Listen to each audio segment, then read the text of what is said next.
हमारे शास्त्रों में कहा गया है अन्नम ब्रह्मम, यानी भोजन ही ईश्वर है।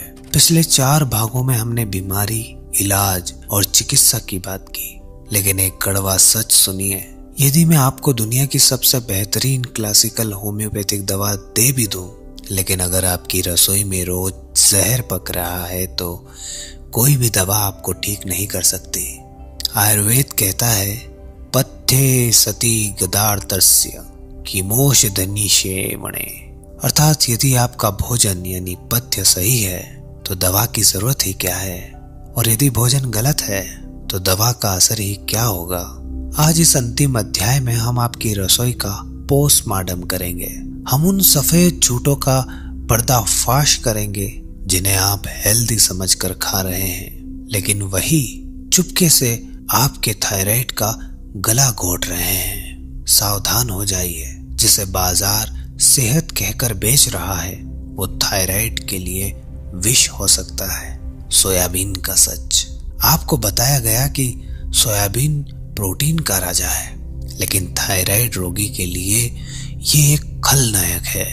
इसमें मौजूद फाइटोस्टेरोजेंस आपके हार्मोन्स की नकल करते हैं और असली थायराइड हार्मोन को काम करने से रोकते हैं। सोया दूध, टोफू या सोया चंक्स, इन्हें आज ही अपनी रसोई से बाहर फेंक दीजिए।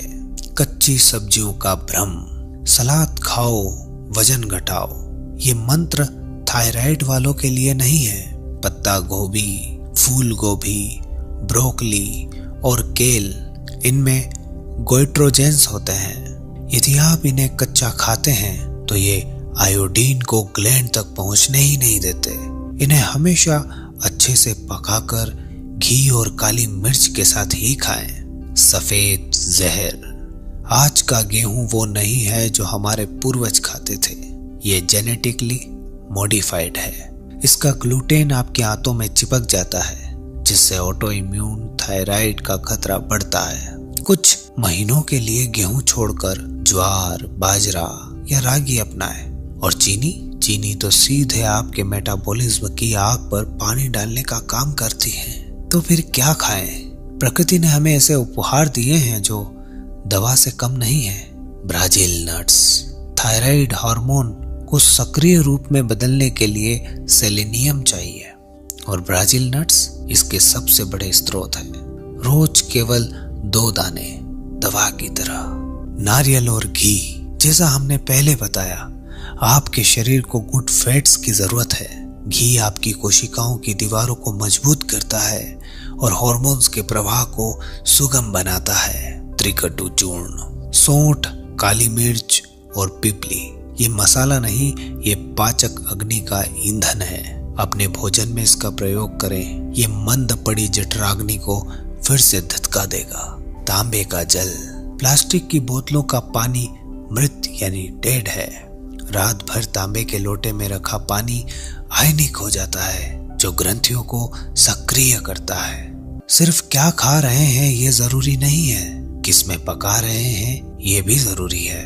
एल्यूमिनियम और नॉन स्टिक बर्तन धीमे जहर हैं। ये भोजन में भारी धातु घोलते हैं जो सीधे थायराइड का डैमेज करती हैं। अपनी रसोई में लोहा, पीतल या मिट्टी के बर्तन वापस लाएं। और सबसे जरूरी, नींद। आपका लीवर रात 10 बजे से 2 बजे के बीच शरीर की सफाई यानी डिटॉक्स करता है। यदि आप उस समय मोबाइल पर हैं या जागे हुए हैं तो ये सफाई रुक जाती है, और वही गंदगी, वही टॉक्सिन्स अगले दिन थायराइड को और बीमार करती है। ब्रह्म मुहूर्त में जागना तभी संभव है जब आप समय पर सोएंगे। आइए अब इस पूरे ज्ञान को एक सूत्र में पिरोते हैं, एक थायराइड मुक्त जीवन का ब्लूप्रिंट। तो शुरुआत होती है सुबह की 5:30 बजे। जागरण और उष्पान यानी तांबे का जल। सुबह 6 बजे धनिया जल का सेवन। सुबह 6:30 बजे उज्जाई प्राणायाम यानी भ्रामरी, सिंहासन और 15 मिनट का ध्यान, जहां आप अपनी भावनाओं को व्यक्त करेंगे। नाश्ता, फल और भीगे हुए सूखे मेवे यानी ब्राजील नट्स, अखरोट, बादाम, दोपहर का भोजन बाजरा या ज्वार की रोटी, दाल, हरी सब्जी वो जो लोहे की कढ़ाई में बनी हो, और छाछ। शाम 6 बजे हल्का व्यायाम और पैदल चलना। रात 9 बजे मोबाइल बंद और नासिका में घी डालना। रात 10 बजे गहरी निद्रा। ये 5 भागों की यात्रा केवल एक सूचना नहीं थी, ये एक जागृति थी। हमने देखा कि कैसे हम एक बीमारी के नाम पर डराए गए, कैसे हमें सप्लीमेंट्स का गुलाम बनाया गया। लेकिन अब आप अबला या मरीज नहीं हैं। अब आपके पास ज्ञान का वो शस्त्र है जिससे आप इस चक्रव्यूह को भेद सकती हैं। ये शरीर आपका मंदिर है, इसे कूड़ादान मत बनाइएगा, इसे दवाइयों का गोदाम मत बनाइएगा। क्लासिकल होम्योपैथी और वैदिक दिनचर्या का ये संगम आपको वो जीवन लौटा सकता है जिसे आप भूल चुके हैं। ऊर्जा से भरा, उत्साह से भरा। मैं आपका सारथी इस यात्रा में यहीं तक आपके साथ था। अब यहाँ से आगे के कदम आपको खुद उठाने हैं। लेकिन याद रखिए, जब भी आप गिरेंगे, ये ज्ञान आपको संभालने के लिए यहाँ मौजूद रहेगा। इस वीडियो सीरीज को अपने तक सीमित मत रखिएगा। इसे उन हजारों माताओं बहनों तक पहुंचाइएगा जो आज भी उस एक गोली के भरोसे अपनी जिंदगी काट रही है। आपका एक शेयर किसी का जीवन बदल सकता है। अपना ख्याल रखिए, क्योंकि आप अनमोल हैं। स्वस्थ रहें, सनातनी रहें। नमस्कार।